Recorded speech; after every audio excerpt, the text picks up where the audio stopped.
abonnés d'Omerta et bienvenue dans ce nouvel entretien exclusif. Avant de commencer, je vous rappelle que notre nouveau magazine Trump, Poutine à l'assaut de l'Europe est disponible dès maintenant et sur notre site internet. J'ai le plaisir et même l'honneur de recevoir aujourd'hui Gérard Chevrier. Gérard Chevrier, bonjour. Bonjour.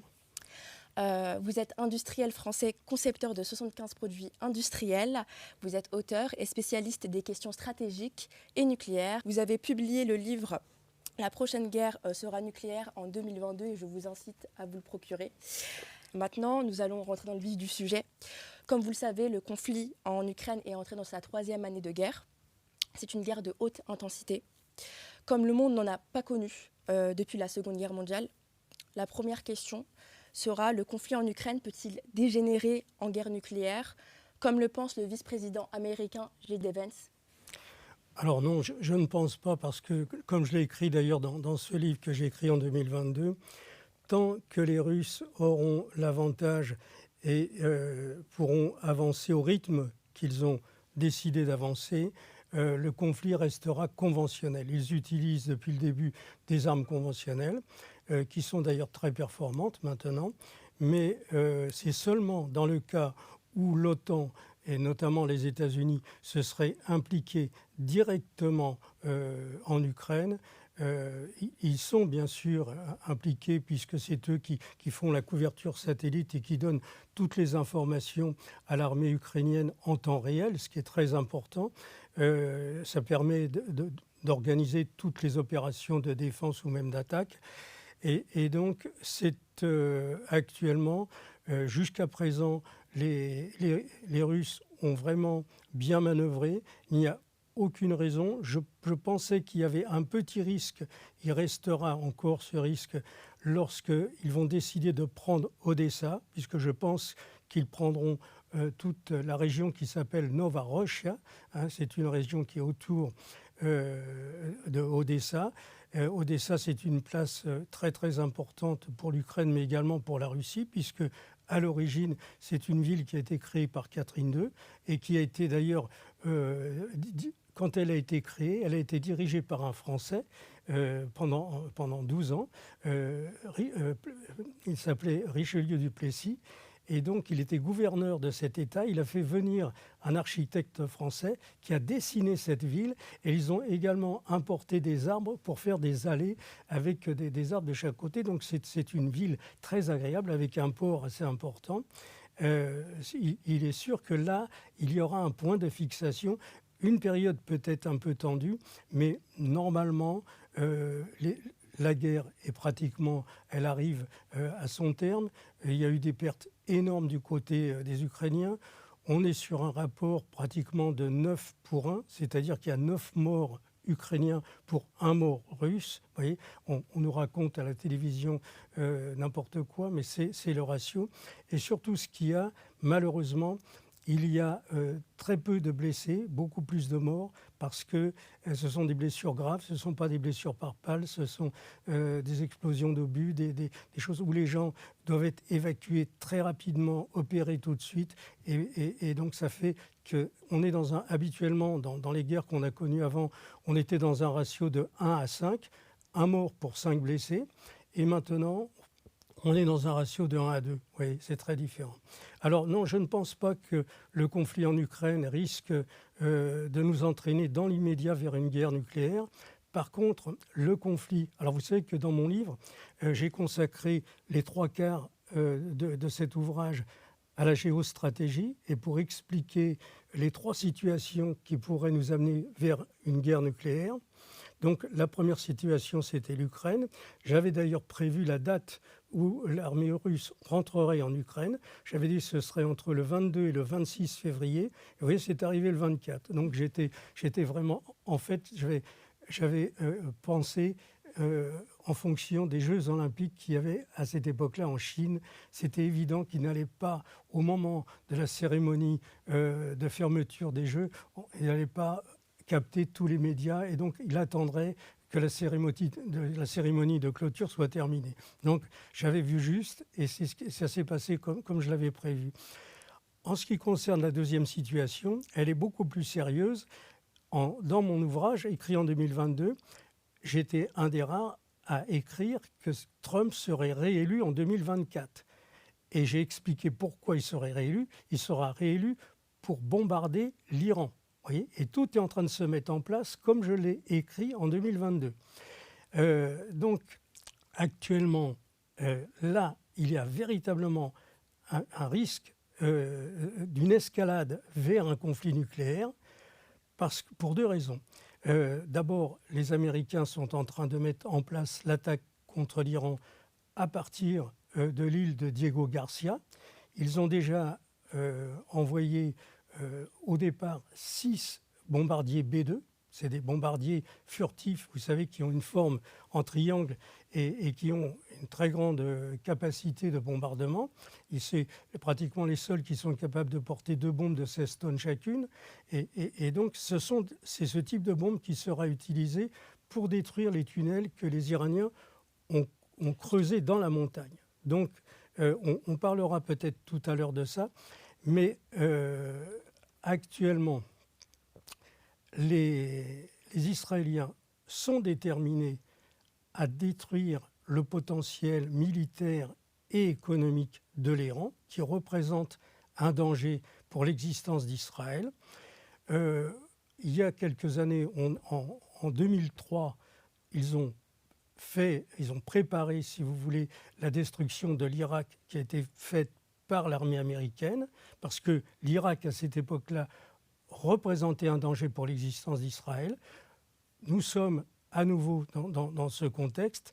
La chose qui est un petit peu différente, c'est que l'Iran, maintenant, c'est un pays d'une très grande puissance militaire. Et donc, ça va être un morceau très difficile à avaler pour les Américains. Il y a actuellement au Pentagone des discussions où certains tirent le signal d'alarme en disant « Attention, on n'est pas en mesure de gagner la guerre contre l'Iran, ça va être une tâche très difficile. » Et puis, on nous raconte un petit peu des histoires parce que, si vous voulez, on nous présente que l'Iran pourrait représenter un danger si elle devenait possesseur de l'arme nucléaire. En réalité, l'Iran n'a pas besoin de l'arme nucléaire pour détruire Israël. Elle a suffisamment de missiles à tête conventionnelle qui sont des missiles hypersoniques pour détruire Tel Aviv, la banlieue et une grande partie du reste. Oui.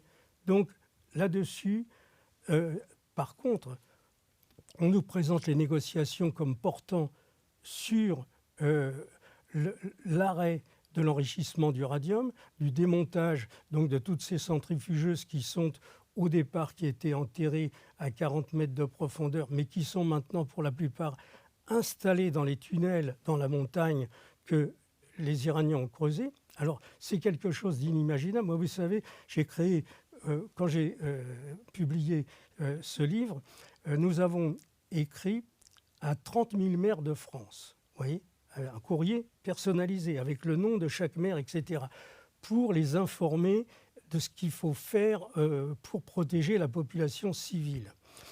Et donc, en France, ce sujet est tabou. C'est quelque chose qui n'est pas abordé. On est dans une situation d'impréparation totale, pire qu'en 1940. Si vous voulez, quand on était en 1939, les généraux disaient « on ne peut pas être attaqué parce qu'il y a la ligne Maginot qui nous protège de l'Allemagne ». On a vu le résultat. Les Allemands sont passés par le Danemark, la Hollande et sont descendus par la Belgique. Et en l'espace de 3 semaines, ils étaient à Paris. Vous voyez ? Donc ça s'est passé comme ça. Effectivement, le long de la frontière en Alsace, il y avait des fortifications importantes. Mais de toute façon, comme je l'ai écrit dans mon livre, ça n'aurait pas été un problème puisque à cette époque-là, vous vous rendez compte, en 1936, ils construisent la ligne Maginot et ils confient l'essentiel des travaux à des entreprises allemandes parce qu'ils étaient moins chers que les entreprises françaises. Donc les Allemands avaient tous les plans de la ligne Maginot. Vous voyez ? Donc ils savaient par où il y avait des points faibles, par où rentrer, etc. Donc ça, on se retrouve un peu dans cette situation où les gens se disent nous avons une force nucléaire, nous avons une force de dissuasion personne ne peut nous attaquer, donc c'est inutile de protéger la population civile. C'est un vrai scandale. On va parler, si vous voulez, tout à l'heure de ce qu'il faudrait faire pour protéger la population civile. C'est très important. L'information dans ce domaine est déterminante, c'est capital. Et donc, je vous ai donné dans ce livre 3 situations qui pourraient nous amener à un conflit nucléaire. C'est toujours pareil, ça démarre avec un certain niveau, puis il y a l'escalade. Voyez, par exemple, j'ai expliqué comment Israël s'est doté de l'arme nucléaire avec l'aide de la France. La France qui, en 1952, avait une centrale qui produisait de l'électricité à Saclay, mais n'avait pas du tout la technologie pour la bombe. Et donc, vous avez certainement lu ce qui s'est passé, c'est-à-dire qu'en 1952, Shimon Peres, qui était un jeune homme de 28 ans, vient en France alors qu'il ne parlait pas le français ni l'anglais. Il a été envoyé par Ben Gourion pour faire l'acquisition de chars AMX et d'avions d'assaut. Et donc, à l'époque, c'était des mystères. Et bien qu'il ne parlait pas français, il a été mis tout de suite en contact avec Al-Ghazi, qui était un juif algérien. Et donc, entre eux, ils parlaient hébreu. Donc, il n'y avait pas de problème. Et il a obtenu très rapidement la livraison de 270 chars. Vous voyez, ce n'était pas rien. On a envoyé 25 chars en Ukraine. Là, il en avait obtenu 270 qui ont été livrés. Et un grand nombre d'avions. Ça, c'était son premier voyage. Et puis le deuxième voyage, là, je vais pas rentrer dans les détails, mais tous les détails de cette histoire sont dans mon livre. C'est quelque chose qui dépasse l'entendement. Il est revenu et il a proposé un contrat aux autorités françaises, parce qu'il faut quand même aussi savoir qu'après 8 jours qu'il était en France, il avait un bureau à côté du bureau du ministre de la Défense. Donc, et il lui suffisait de frapper à la porte pour être reçu, vous voyez, avec son interprète. Alors, il a proposé une chose qui est absolument, enfin, que la plupart des gens ignorent. Il a dit, voilà, vous savez fabriquer l'électricité avec l'énergie nucléaire, mais vous ne savez pas fabriquer la bombe. On est en 1954. Vous voyez. Il est en contact avec le futur président du Conseil, Guy Mollet, à cette époque-là. Il est en contact avec Abel Thomas, avec Al-Ghazi, qui est le conseiller du président du Conseil. Et donc, à cette époque-là, Shimon Peres a adhéré au Parti socialiste en Israël. Et donc, il a des relations assez privilégiées avec Guy Mollet, qui est un socialiste et qui fait partie de la mouvance, si vous voulez, Mitterrand et tout ça. Et donc, Guy Mollet va lui dire « Shimon, si je suis élu président du Conseil, je ferai tout pour t'aider. » Et donc, ce qu'il avait proposé à l'époque à Abel Thomas, c'était « Vous nous construisez une centrale nucléaire identique à celle que vous avez à Saclay. Vous allez former nos ingénieurs et nos techniciens à Saclay pendant que la construction se fera à Dimona. Et en échange, nous, on va vous donner toute la technologie pour la bombe. Parce que si vous voulez, dans l'équipe, il y avait quand même 5000 personnes à Los Alamos, qui était dirigée par Oppenheimer, qui était lui-même juif, il y avait beaucoup d'Israélites dans ces équipes. Et donc, ils ont facilement sorti les plans, les pourcentages, la méthode, etc., pour l'enrichissement de l'uranium et tout. Et donc, ça a été un échange. Alors, le deal portait sur quelque chose d'assez extraordinaire.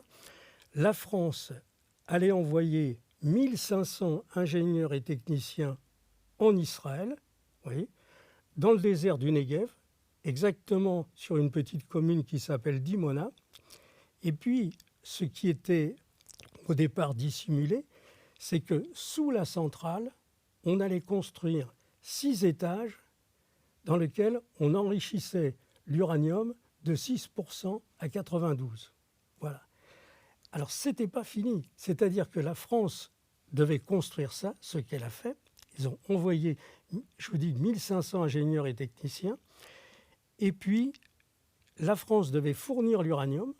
Donc, au départ, nous avions des mines d'uranium en France, notamment à côté de Limoges. Et donc, on faisait l'extraction de l'uranium et l'enrichissement à 6%. Et puis, on devait, c'est ça surtout la partie du contrat, effectuer tous les tests pour les bombes qu'allait fabriquer Israël. Et donc, je vous ferai voir peut-être tout à l'heure le tableau des tests que la France a effectués pour faire exploser toutes les bombes fabriquées par Israël et par la France. Et ensuite, à partir des années 66, elle a également testé, fait exploser les bombes fabriquées par l'Afrique du Sud. Parce que beaucoup de gens l'ignorent, mais l'Afrique du Sud est le 10e pays nucléaire. Et donc, l'Angleterre possède 290 têtes nucléaires comme la France. Vous voyez, c'est à peu près la même puissance, sauf qu'eux ont eu les informations directement des États-Unis à l'époque. L'Angleterre possède donc 290 têtes nucléaires. Elle a procédé à 40 explosions nucléaires. Parce qu'on nous présente toujours ça comme des essais, vous voyez, 40 essais. En réalité, ce sont de vraies explosions, des explosions qui permettent de mesurer la chaleur, le souffle, le niveau de radiation, tout ça, ce sont de vraies explosions. Et donc, la France, elle, a procédé à 210 essais nucléaires, présentés comme essais, qui sont en fait de vraies explosions. 210, c'est énorme. Et donc, elle a fait à partir... Alors, j'ai tous les tableaux avec le nom, si vous voulez, de chacune des explosions, les dates, etc., la puissance et tout. Et donc, il n'y a aucun doute là-dessus. La France a procédé à tous les essais pour Israël, pour l'Afrique du Sud et pour elle-même. Voilà. Donc ça, c'est quand même un truc important. Et donc, actuellement, pour revenir sur l'actualité, le risque qu'il y a, c'est que l'Iran est devenu maintenant une puissance très, très importante. Moi, je considère que actuellement, l'Iran est beaucoup plus puissante que ne l'était l'Allemagne en 1939. Vous voyez, c'est incomparable. D'abord, les armes ne sont plus comparables, mais c'est un niveau d'organisation extraordinaire. Et c'est quand même un pays... Alors l'Allemagne faisait 80 millions d'habitants à l'époque, alors que la France avait 42 millions d'habitants en 1939. Et l'Iran, c'est 95 millions d'habitants. Et des gens qui sont extrêmement instruits. Ils produisent chaque année entre 210 000 et 220 000 ingénieurs de haut niveau. L'Iran, vous voyez. Et donc, le numéro 1 mondial au niveau du nombre d'ingénieurs qui sortent des grandes écoles, c'est la Russie, avec 450 000 ingénieurs par an. Oui, c'est quelque chose d'énorme. Alors, actuellement, donc, Trump a été élu pour réaliser le bombardement de l'Iran. Vous avez, on n'aura pas le temps aujourd'hui de parler du système des élections, mais les gens sont tout à fait dans l'illusion. Les États-Unis ne sont plus du tout une démocratie. Ils sont entre les mains du lobby de la finance qui dirige tout et qui vraiment contrôle le système électoral complètement. Ça, c'est le point, si vous voulez, qu'il faut comprendre. Il n'y a pas un sénateur, pas un représentant, pas un gouverneur qui peut être élu sans l'accord de l'EPAC. Exactement. Alors, l'EPAC, c'est quelque chose de très important. C'est la partie visible de l'iceberg. Mais les réseaux sont énormes. Vous voyez, par exemple, les gens sont un peu naïfs. Ils s'imaginent que Trump est un homme d'affaires, qu'il a réussi, etc. Mais tout ça, c'est stupide. Vous voyez comment il est. Il n'a pas, c'est pas quelqu'un qui a le niveau pour... D'ailleurs, il n'a pas le niveau pour être président. Mais pourquoi il est président? Parce qu'il fait partie des réseaux. Et donc... c'est un promoteur qui était en difficulté économique à une période où il était en faillite. Comment il était renfloué? Parce qu'il fait partie du réseau, si vous voulez, du réseau qui sont ce qu'on faisait avant, on les appelait les pro-israéliens, et maintenant c'est carrément des gens. Alors la personne qui l'envoie pour négocier Steve Witkoff, c'est quelqu'un qui est promoteur immobilier à New York, comme lui. Ils se connaissent, ils font du business ensemble. Et donc, quand vous êtes dans le réseau, on vous passe des commandes, un gratte-ciel à construire, un hôtel ici, un truc. C'est facile de faire du fric puisque vous avez... Et entre eux, dans le réseau, on se passe des commandes. Toutes les sociétés de publicité appartiennent au réseau. Voyez ? Et donc, les sociétés de publicité ont un droit de vie et de mort sur n'importe quel média. On retire le budget publicité d'une chaîne de télévision, 6 mois après, c'est le dépôt de bilan. Vous voyez ? Donc voilà, voilà ce qui se passe. Alors pour en revenir actuellement, le risque qu'il y a, c'est que Israël veut vraiment aller vers la destruction de l'Iran parce que, comme je vous l'ai dit, l'Iran n'a pas besoin d'une arme nucléaire pour détruire Israël. Israël, c'est un tout petit pays. L'Iran possède plus de 2000 missiles qui ont une portée supérieure à 2000 km. Ils peuvent détruire avec des armes conventionnelles Tel Aviv, la banlieue et les autres villes qui sont autour. Donc, ils n'ont pas de raison d'avoir... Mais ce qu'on ne nous dit pas, c'est que le but des négociations actuellement, ça n'est pas seulement d'arrêter l'enrichissement d'uranium pour que l'Iran n'ait pas l'arme atomique, c'est surtout pour qu'ils démantèlent et qu'ils suppriment tous les missiles qu'ils ont fabriqués. Donc, c'est à l'évidence inacceptable pour l'Iran. Ça serait abandonner sa souveraineté, ce serait passer sous la domination d'Israël pour qu'Israël réalise son rêve, c'est-à-dire le grand Israël avec le Liban, une partie de la Syrie, la Cisjordanie et évidemment la bande de Gaza, etc. Voilà la situation actuellement. Alors, ce qui est à craindre, là, on est peut-être tout près d'une situation qui pourrait nous emmener vers une escalade mondiale. Parce qu'il y a des discussions au Pentagone, des gens sont conscients que l'Iran est capable de se défendre et qu'elle va être très difficile à obtenir des résultats militaires suffisants. Et donc, ces gens-là disent attention, il faut aller vers une négociation, il ne faut pas attaquer d'emblée, c'est prendre le risque d'avoir beaucoup de morts parce que vous avez toutes les bases américaines qui sont en Irak, au Qatar, dans les Émirats d'Arabes Unis, etc., partout, au Koweït. Au Koweït, il y a 12 500 soldats américains. Ils étaient...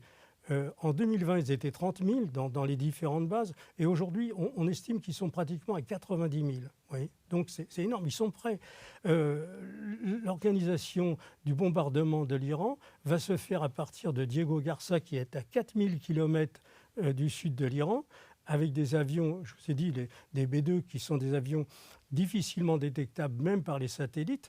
Leur point de vulnérabilité, c'est au décollage, parce que les réacteurs sont au-dessus, et donc vous avez des radars qui peuvent les voir décoller. Vous voyez, c'est la raison pour laquelle ils n'ont pas positionné les B-2 au Qatar, alors que la piste est suffisante pour les faire décoller. Ils auraient été tout près de l'Iran. Non, là, ils auraient été détectés par les radars iraniens et détruits au décollage. Donc, ils les envoient à Diego Garcia, à 4000 km, en dehors de la portée des missiles iraniens. Vous voyez ? Voilà. Bien sûr. La doctrine de dissuasion nucléaire est-elle toujours pertinente aujourd'hui ? Alors, oui, c'est une doctrine, vous savez, qui n'engage que ceux qui veulent bien la croire. En réalité, la doctrine évolue en fonction des circonstances. Et puis je pense que quand on décide de faire la guerre, on ne va pas dire à l'adversaire comment on va s'y prendre et à quel moment on va le faire. Donc ça, c'est des illusions, si vous voulez, c'est des discours. Mais non, quand vous êtes au stade de prendre la décision d'engager une guerre nucléaire, vous n'allez pas dire à l'adversaire ou à l'ennemi comment vous allez vous y prendre. Donc c'est ridicule tout ça. On a notre force de dissuasion ne rassure que les Français. parce que les Russes se fichent complètement des 290 têtes nucléaires que nous pouvons avoir, en sachant que nous avons 3 bases en France dans lesquelles on stocke les armes nucléaires, à peu près, on va dire, entre 70 et 80 têtes nucléaires dans chacune des bases, ce qui fait qu'en réalité, sur les 290 têtes que nous avons officiellement, eh bien, il y en a 40 qui sont opérationnels, qui sont prêts, 40 à 60, c'est tout. Et donc, il est peu probable que les avions qui décolleraient de Saint-Dizier ou de Mont-Marsan aient la possibilité d'arriver au-dessus de l'Ukraine avant d'être détruits par un missile, si vous voulez. Donc, l'équipement qui est efficace, ce sont les sous-marins. Et les sous-marins, en hiver, ne peuvent pas être utilisés dans l'océan Arctique parce qu'il y a une couche de glace supérieure à 2,50 m, donc c'est impossible de larguer des missiles dans ces conditions.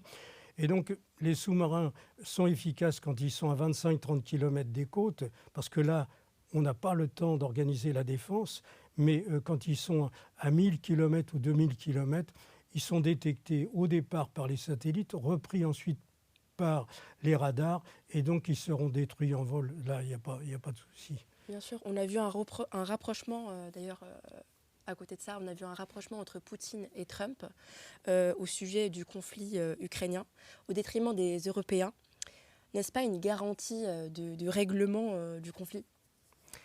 Alors, effectivement, il y a actuellement, vous avez à l'intérieur des groupes qui dirigent les États-Unis indirectement, vous avez deux groupes qui s'affrontent. Il y a ceux qui voudraient poursuivre la guerre en Ukraine parce qu'ils croient qu'à moyen terme ou à long terme, ils arriveront à affaiblir la Russie. Et puis d'autres qui ont compris que la guerre en Ukraine est perdue et qu'il faut donc l'arrêter, arrêter de dépenser de l'argent, etc. Mais il y a un autre élément qui est beaucoup plus important, à mon avis, c'est qu'ils ont concentré au-dessus de l'Ukraine tout un réseau de satellites et ils ont mis des équipes au sol en Ukraine, en Pologne, en Roumanie pour traiter l'information en temps réel. Et toutes ces équipes qui sont des spécialistes, ils veulent les déplacer, ils en ont déjà déplacé une partie, pour les positionner en Irak, en Israël, etc., pour s'occuper du conflit qui est en train de se préparer actuellement au Moyen-Orient. Vous voyez ? Donc il faut, pour être efficace dans les guerres actuelles, l'information en temps réel est capitale. Et là, il faut des spécialistes, il faut des équipements spécifiques. Et tous ces équipements qui étaient actuellement en Ukraine, ils veulent les rapatrier au Moyen-Orient pour pouvoir guider toutes les opérations depuis les porte-avions, etc., depuis les bases qu'ils ont au Moyen-Orient. Et on a vu justement qu'il y a eu un rapprochement entre Poutine et Trump au sujet du conflit ukrainien. Mais est-ce que vous pensez qu'il y aura le même rapprochement entre Poutine et Trump par rapport à l'Iran, à la question de l'Iran ? Alors là, c'est très différent parce que, si vous voulez, l'Iran a joué un rôle très important dans la guerre en Ukraine. Ils ont fourni beaucoup de drones et beaucoup de missiles. Les gens l'ignorent, ils savent que l'Iran a fabriqué et fourni beaucoup de drones à l'armée russe dès le départ, mais ils ignorent que les Iraniens ont livré beaucoup de missiles à la Russie. Et donc, il y a en quelque sorte une reconnaissance. Par exemple, à la fin du mois de septembre 2024, on pouvait estimer que l'Iran avait fourni 8800 missiles à la Russie. Vous voyez que l'Iran avait fourni 8800 missiles à la Russie. C'est énorme quand même. Et donc, il est probable que les Russes, à un moment ou un autre, devront s'engager aux côtés des Iraniens. Alors, ils l'ont déjà fait depuis le mois de juin, si vous voulez, d'une façon, on peut dire passive, puisqu'ils ont envoyé beaucoup d'ingénieurs et de spécialistes militaires pour mettre en place des systèmes de défense S-400, S-300. Ils ont également mis en place des systèmes que le monde occidental ignore, qui ont la capacité de s'introduire dans le poste de pilotage des avions israéliens et de les empêcher de faire ce qu'ils veulent. Vous voyez, c'est quelque chose... les Russes sont très très en avance dans le domaine électronique. Quand ils vont attaquer Tel Aviv et la banlieue, là, je crains qu'Israël va utiliser une partie de son arsenal nucléaire. Vous voyez, on est tout près de ce risque-là.